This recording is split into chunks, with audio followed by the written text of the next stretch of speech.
தரமான படம். மொக்கை. பரவாயில்லை. எப்படி இருக்கிறது இந்தியன் 2? பெரும் எதிர்பார்ப்புக்கிடையே கமல் சங்கர் கூட்டணியில் வெளிவந்துள்ள இந்தியன் 2 திரைப்படம் எப்படி உள்ளது என்பதை பார்க்கலாம் வாங்க. எதிர்பார்த்தபடியே லஞ்ச லாவண்யத்தை ஒழிப்பதுதான் படத்தின் கரு. இது போன்ற சம்பவங்களை யூடியூபில் பதிவேற்றி வருகிறார் சித்தார்த். இதனால் சில அதிகாரிகள் கைது செய்யப்படுகிறார்கள். சிறைக்கு சென்று திரும்பிய அதிகாரிகள் உடனே வெளியே வந்து மீண்டும் அதே தவறை செய்வதை பார்த்து கொதிப்படையும் சித்தார்த், இப்படியெல்லாம் பேசினால் இவர்களுக்கு கேட்காது, அவர்களுக்கு கேட்கிற மொழியில் நாம் பேச வேண்டும் என்று ஆதங்கப்படும் வேளையில் யார் கேட்பார்கள் என்ற குரல் வருகிறது. அப்போது இந்தியன் தாத்தா என்று ஒலிக்கிறது. அவர் இப்போது எங்கே இருப்பார், என்ன செய்து கொண்டிருப்பார், அவர் உண்மையில் இப்போது இருக்கிறாரா என்று கதை சூடு பிடிக்க தொடங்குகிறது.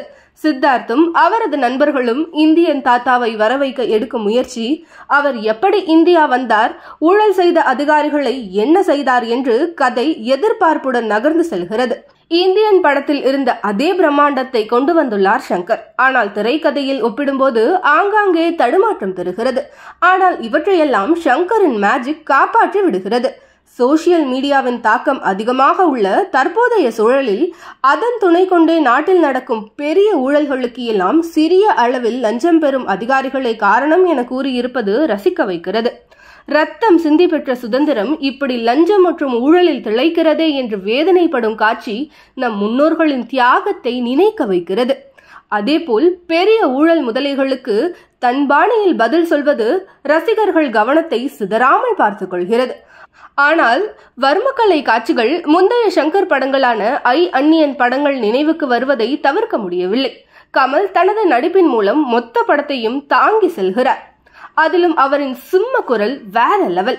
சித்தார்த், பாபி சிம்ஹா, நெடுமுடி வேணு ஆகியோர் தங்களின் வேலைகளை மீட்டர் கூடாமலும் குறையாமலும் செய்துள்ளனர். ஆனால் எஸ்.ஜே. சூர்யாவுக்கு அதிக வேலை இல்லை. நடிகர் விவேக் தற்போது இல்லாதது படத்தை பார்க்கும்போது வருத்தத்தை ஏற்படுத்துகிறது. அந்த அளவிற்கு அவரின் காமெடி ஒர்க் அவுட் ஆகி உள்ளது.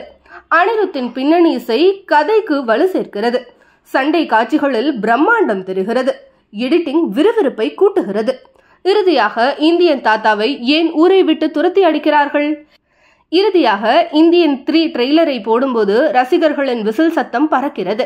ஆனால் ரசிகர்கள் சங்கர் நீண்ட வசனங்களை வைத்து ரசிகர்களை ரொம்பவே சோதித்து விட்டார் என்றும், கிளைமேக்ஸ் ட்விஸ்ட் தாறுமாறாக இருக்கிறது என்றும், ஃபர்ஸ்ட் ஹாஃபிலேயே போட்டாம் பட்டைய லைக்காவுக்கு என்று கலவையான விமர்சனங்களை வைத்தாலும் சிறிய குறைபாடுகளை தவிர்த்துவிட்டு பார்த்தால் சேனாதிபதி இந்தியன் 3 படத்தின் எதிர்பார்ப்பை அதிகரித்துள்ளார்.